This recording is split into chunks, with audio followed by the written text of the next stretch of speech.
Thank you, everyone. I hope I still have your attention this late in the day. I'm Robyn. I am an interesting combination of both a curator and a geocommunicator. So you'll see how this feeds into this design later on. But the moral of the story is, why a mobile museum? And part of that story actually lies in a touch of tragedy. I came into WITS about a year ago, and it was in part because they had this incredible portfolio that had been developed by Dr. Ian McKay, which was so focused on public exhibitions, meeting the people, going to events, and they needed someone to take on this portfolio, but it was just me alone at the time. So I was trying to think of ways to re-embrace this portfolio and keep developing it, but I needed to find more effective ways of doing that. But the portfolio in a whole is really quite forward-thinking, because as an urban centre, no matter where you are in the world, you're going to struggle with aging infrastructure, you're going to struggle with urban blight, crime, and the cost of transport, unless you have some killer public transport, international community here, very envious. But then also things like historic architecture, and I've worked in Cape Town, I've worked in Johannesburg, and we have different historical infrastructure. Both can be very alienating if you come from a previously disadvantaged community. And working with that emotional overhead and developing exhibitions, it can be quite challenging. You have to reach out to your community and do quite structured communications to make them feel welcome in that space. So the easier option, hopefully, is to go to them. And to be honest, I completely underestimated the mobile museum as a medium. It's something we really do take for granted. And if I hadn't been forced to sit down and write a literature review, I really would have completely overlooked the incredible history this medium has had over the years. Coming out of World War II, it has been just a powerhouse of communication for a really long time, tried and tested.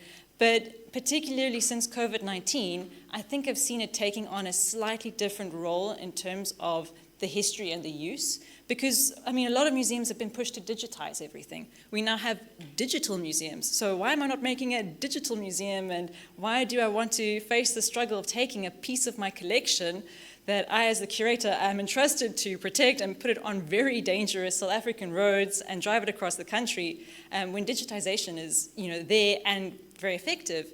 And I think the mobility and the tactileness of taking your samples to an audience, it has a certain magic. There's certain learning approaches you really can only practice when you're there in person. And there's certain communication styles and certain accessibilities that you can only practice with a person, in their learning environment.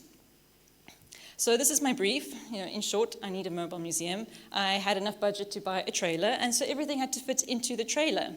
But we do have a set of exhibition materials that we do use for events. Things like our black boxes, we have rocks, we have a fairly stock standard tabletop display. So trying to think of ways to maybe make this a little bit more compact, a little bit more mobile. Then again, I am the curator, so I'm the one lifting all of this and taking it across campus. So trying to find ways to make this a little bit more, safe and a little bit more accessible is part of the aims. But again, interactive learning, and then accessibility, mobility. I really want to start experimenting with how to make this tabletop display a little bit more accessible. Where can I bring in multimedia? Where can I bring in different learning paths? Again, curator, safety first. I like my specimens. And then adaptability, versatility. I'm not going to go too much into the content development of this because, again, this is a system I want to design. I want to be able to approach any partner, like if I'm working with the Cape Leopard Trust, how do we combine that? How do we create content together and we put it in the mobile museum and there we go. Outcomes, again, very standard, We all want to create interest in our sciences, but particularly in geosciences, I think we're struggling with that emotional impact. I think climate change is hitting us like an absolute tidal wave. And that is an emotively heavy content that we need to think about talking about emotively and being there in communities, listening to what they are going through and understanding it and trying to find the scientific resources to support them and also to support them emotionally in some of these crises. And then scalability and reach. When you're stuck in an urban center, it's quite easy to get stuck in your little regional bubble. It's happy, it's safe. You have schools that you're familiar with. But what we find when we are doing our research in some of these more remote areas is they have very little context, very little geoscience information to actually ask us the questions about what they're experiencing. So we want to actually go where we are doing our research and provide the communities we're interacting with in the field with the information that they need in their community, rather than trying to get them to come to our beautiful university in Johannesburg. If we're going out into the world to do our research, why are we not doing our communications in the same place? And to make something mobile would fit into that really nicely for our school. And then, of course, because I want to do more communication, having a mobile hub where I can start to collect and listen to people in a more structured way so that I can potentially use that to feed into future communications and strategies, as well as potentially how we design and renovate our museum on campus.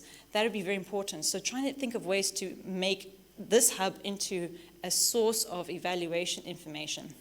But that's not why I'm here today. Today I'm here to actually present my designs to you and get your feedback and work out how I can take this to the next level. So this is a very standard kind of layout. We're going to have something where we just take the trailer, we fold it out.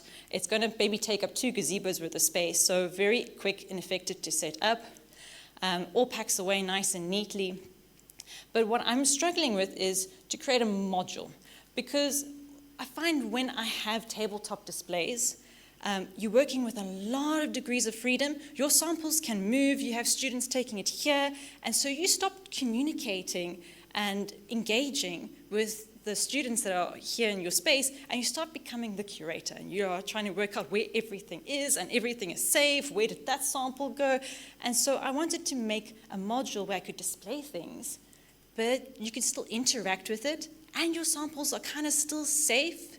And that would also allow me to put on things that I wouldn't necessarily be able to display. They're slightly more sensitive samples, or those samples which are slightly prettier and you're worried that they might disappear or be liberated. So I was playing around with these sort of interactive elements. But also, I wanted children to explore for themselves. I want them to actually participate, be curious. And so there's certain things where I liked about designs where you limit your sight lines a little bit and let the kids open up doors and stick their heads in here and have the duck in here to see everything, because you need them to practice curiosity. I think curiosity is not just an emotional state, it's a behavior. They have to behave to actually experience it. So this is the basic draft. Different types of boxes. These will all be configurable, so I can pull things out. So if I don't have a particular need for sound media, I can pull that out. But if I want to do an earthquake type content, I can put that in there. I can program all the really interesting sounds that earthquakes can make, and they can listen to it and hear it, and it can be part of a puzzle that leads into finding information in the next box. Stock standard things like UV boxes, having different types of light sources, different types of colors.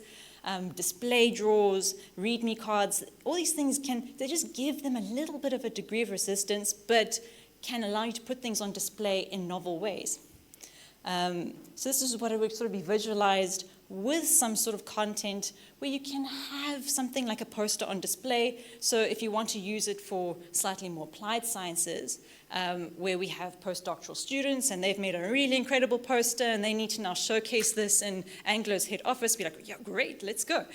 So they can put something that's specifically for their scope and project. They can put their field samples on there, and they can put in sound clips and media that they've generated through their project. So it can be very project specific, can be very high applied sciences, but you can also bring it down to sort of discovery science level and work with some really kind of abstract concepts, the story of the earth, and take out all of the beautiful reconstructions and help them to kind of understand the planet a little bit better. So it can be is really diverse. You can rip it all out, you can put new stuff in, everything's reconfigurable.